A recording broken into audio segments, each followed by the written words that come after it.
अवधूत चिंतन श्री गुरुदेव दत्त श्री स्वामी समर्थ सर्वांना। आज आहे दत्त जयंती। तर हे दत्त महाराज की यांचे जे 24 गुरु होते ते कोणते होते आणि त्या 24 गुरूंपासून त्यांना कोणते बोध मिळाला याबद्दलची संपूर्ण माहिती आपण आजच्या या व्हिडिओमध्ये घेणार आहोत। त्यासाठी व्हिडिओ शेवटपर्यंत नक्की बघा। व्हिडिओ आहे छोटासा पण आहे भरपूर कामाचा। हे जे दत्तगुरूंचे गुरु होते ते आपल्याला ही फार चांगली शिकवण देणारे आहेत। तर चला व्हिडिओला सुरुवात करूया। एक वेळी एक ऋषी श्री दत्तात्रेयांकडे गेले आणि त्यांना विचारले, महाराज, आपल्याला इतके असीम ज्ञान कसे प्राप्त झालेले आहे? कोण होते आपले गुरु? यापासून दत्तगुरूंनी त्यांच्या गुरुची माहिती सांगितलेली आहे। तेव्हा श्री दत्तात्रेयांनी शांतपणे उत्तर दिले, माझे गुरु 24 आहेत। तो ऋषी आश्चर्यचकित झाला, 24 गुरु? दत्त महाराज म्हणाले, हो, माझे हे फक्त माणसामध्येच नव्हते तर निसर्गातील विविध गोष्टींपासून मी शिकलो। मी जीवनात प्रत्येक गोष्टीतून काही ना काही अनुभव घेतला, शिकत गेलो। तेव्हा त्यांनी आपले जे गुरु होते ते 24 कोणते होते त्याची माहिती यामध्ये दिलेली आहे। दत्तगुरूंचा सर्वात पहिला गुरु म्हणजे पृथ्वी। पृथ्वीसारखे सहनशीलता आणि स्थैर्य हे त्यांना पृथ्वीने शिकवलं। दत्तगुरूंचा दुसरा गुरु वायू म्हणजे हवा। सर्वत्र राहूनही अनासक्त राहणं हे त्यांना वायूने शिकवलं। तिसरा गुरु म्हणजे आकाश, आभाळ। विशाल मन आणि सर्व गोष्टी स्वीकारण्याची वृत्ती ही आकाशापासून दत्त महाराज शिकले। चौथा गुरु पाणी। पवित्रता आणि जीवनदायी वृत्ती हे दत्त महाराज पाणीपासून शिकले। दत्तगुरूंचा पाचवा गुरु म्हणजे अग्नी, आग। निर्मळता आणि तेजस्विता हे दत्त महाराज अग्नीपासून शिकले। दत्त महाराजांचा सहावा गुरु म्हणजे चंद्र। बदलत असलो तरी शुद्ध राहणं हे दत्त महाराज चंद्रापासून शिकले। दत्त महाराजांचा सातवा गुरु म्हणजेच सूर्य। न थकता कार्य करणं आणि सर्वांना समभावनेने ऊर्जा देणं हे दत्त महाराज सूर्यापासून शिकले। दत्त महाराजांचा आठवा गुरु म्हणजे कबूतर। मोहाने अडचणीत येण्याचा धडा हा कबुतराने दत्त महाराजांना शिकवला।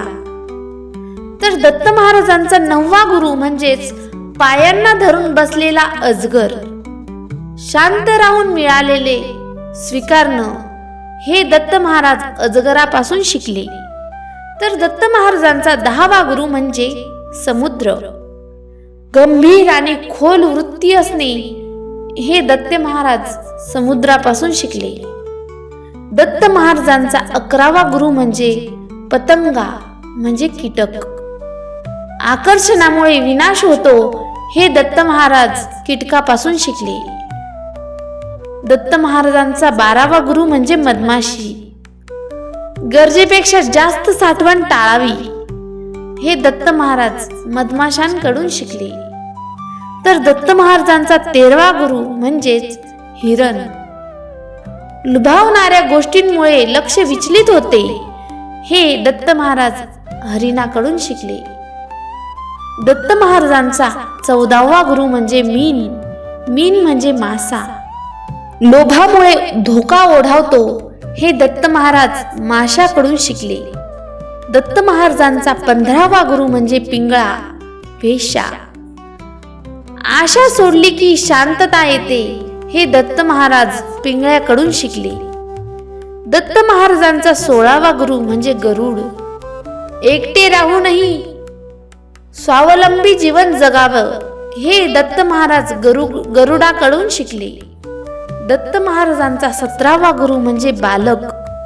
निरागसता आणि आनंदी वृत्ती हे दत्त महाराज बालकाकडून शिकले। दत्त महाराजांचा 18वा गुरु म्हणजे कुंभार। संयमाने आणि समजुतीने कार्य करावं हे दत्त महाराज कुंभाराकडून शिकले. तर असा दत्त महाराजांचा 19वा गुरु म्हणजे सर्प. गर्दीत न राहता स्वतःचं अस्तित्व जपावं हे दत्त महाराज सर्पाकडून शिकले. दत्त महाराजांचा 20वा गुरु म्हणजे कोणत्याही वस्त्रातील बिनधास्त मुनी. शरीरच फक्त वस्त्र आहे, बाकी ते बिनधास्त असणे हे दत्त महाराज बिनधास्त मुनींकडून शिकले.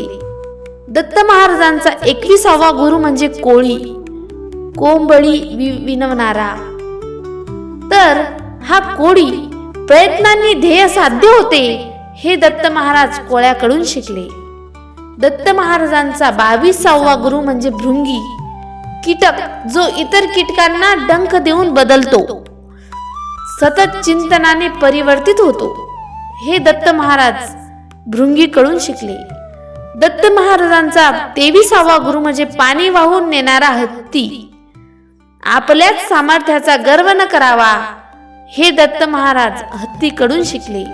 आणि दत्त महाराजांचा 24वा गुरु म्हणजे भस्म झालेली वस्तू, भस्म झालेले शरीर.